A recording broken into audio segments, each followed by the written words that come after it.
Hello everybody, I'm the Self-Contained Thinker and welcome to the first episode of a series I'm starting called Soundtrack Spotlight. This is where I take a soundtrack from either a game or a film and show you 5 of its tracks to show you why it's so good. Now keep in mind I have no intentions on reviewing actual albums or songs, and if you want to see that type of content I would highly recommend the musical breakdown for that type of stuff. I'm also not giving out number scores because this is not about analyzing music but more showcasing it, and giving it a score would sort of defeat the purpose. That being said, let's get started.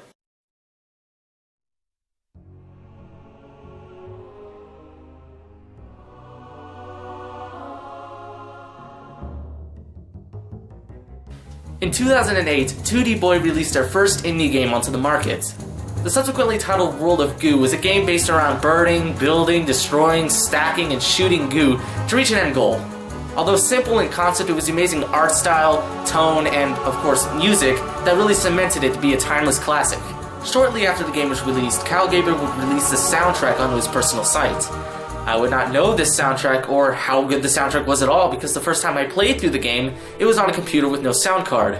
Fast forward a few years when I finally got a new computer and man was I taken on a trip. The soundtrack is amazing. Every single song is perfect and brilliantly composed. It hits all the right notes in all the right places and handles itself extremely well. In a word, it's beautiful and a testament to how great the mood of a video game can be improved with music if given the proper talent and time. With so many songs to choose from, I actually had a hard time picking them out for this list. But here we go. Number 5. Graphics Processing Unit. Now here's a great opening track for this list. It showcases the tone of the entire soundtrack, which is a mix of orchestral with a little bit of experimental thrown in there. It also has a great melody and chord production, and if you can listen to this track on a great set of earphones, you can really tell a lot went into the production. Many of the bells and tones are only sounded in one ear, which really gives it this sort of closed-in echo effect, and it sounds great. The main reason for this being at number 5 is because it does get a little bit messy at the end of the track, but still, it's a great track at that. Number 4. Ode to the Bridge Builder. Now this song is a bit tricky because it's really just an extension of another song which is called Brave Adventurers, which is also on this album. However, I think that this one is a superior song. First off, it has an actual intro which does wonders for a song, believe it or not, but also it's a bit slower and carries this really big, triumphant sound, almost a victory. And although it's a bit on the shorter side, it really does what it sets out to do, which is to be a big, very triumphant track. The production is also great, which is a bit surprising because there is a plethora of instruments going off here. But couple that with a solid melody and theme, and you've got a song that comfortably rests at the number 4 spot. Number 3, Are You Coming Home? Love, Mom. Now this is something different. Are You Coming Home, Love, Mom is a very soft, light piece that really oozes emotion. What I really notice about this song though is its lastability, if that makes any sense. It does have a main theme that it does repeat over and over again, which is something I have bashed albums in the past about. Here, however, Gabler manages to build up the song and even adds a slight cello marching theme that really adds so much more to the song. The vocal performances are also top-notch, which should be the case because they comprise most of the song. Given that and the very openish nature of the song, and you got a song that rests at number 3 and is very enjoyable to listen to. Number 2, Cog in the Machine. One of the more aggressive songs on this album, Cog in the Machine really earns the number 2 spot by being different. Most of the songs have the same theme of an orchestrated background with some singing, and while Cog in the Machine does retain some of those elements, it really sets off on its own and does feel like an entirely different piece. Normally, this would raise an eyebrow, especially with how most of the songs keep together, but here it actually works. The guitar whines and the cello strumming really just make this piece drip with atmosphere. In fact, if you listen hard enough, you can actually hear children laughing in the background. Being that it's supposed to represent big business and industrialization as a whole, I can say it does that very well. Overall, a fantastic piece and more than deserving of the number 2 spot. Number 1, Years of Work. This is it. This is what I consider to be the best song of any soundtrack of any game. This song, I don't have words to describe it. It's perfect, in every sense of the word.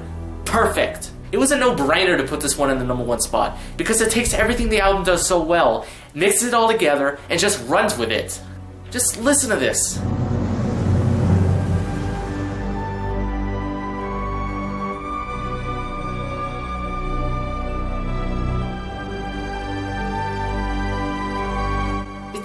breathtaking. The production values, like I said for the rest of the album, are fantastic. Nothing sounds muffled or drowned out. In fact, it sounds like an actual orchestra is playing this piece, which makes me wonder, what would it be like if an actual orchestra played this? I can only dream, I guess. But yes, this is a fantastic piece, and definitely the masterpiece on this awesome album.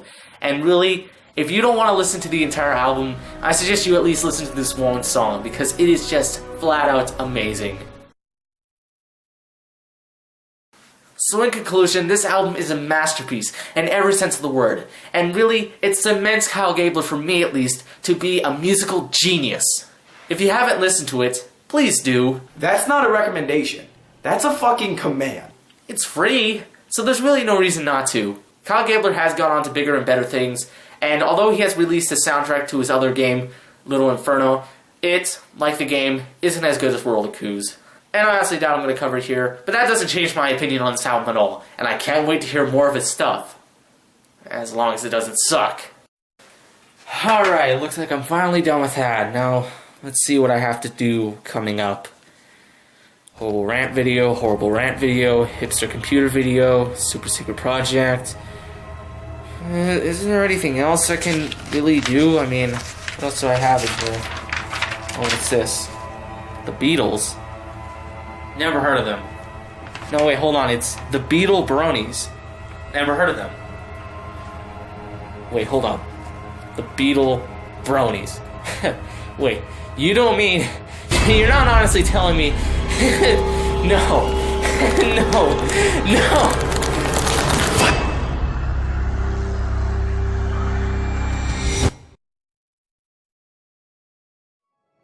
Hey guys, thanks for watching. I'm the Self-Contained Thinker as always, and I really wanted to do this as sort of an experiment type thing. I want to get your feedback on this video more than ever. Did you like how I did things here, or do you like it how I did it more in the Versus series? Because in the Versus series, I record things ahead of time, reading off a script. Here, on the other hand, I write a little bit, and then I talk, and then I cut, you know. Did you like that more? Did you like the comedy at the end? You know, just think that was too cheesy? I mean, I just want any feedback at all. Do you think it was terrible? Did you think it was all awful? I should never do this again? I should kill myself? I want that feedback, because I inherently think my stuff's at least passable, because I go into the trouble of putting all these lights, and the mask, and the camera, and the editing. I'm gonna think at least it's somewhat good, because I put all this effort into it. So I need some sort of outside input.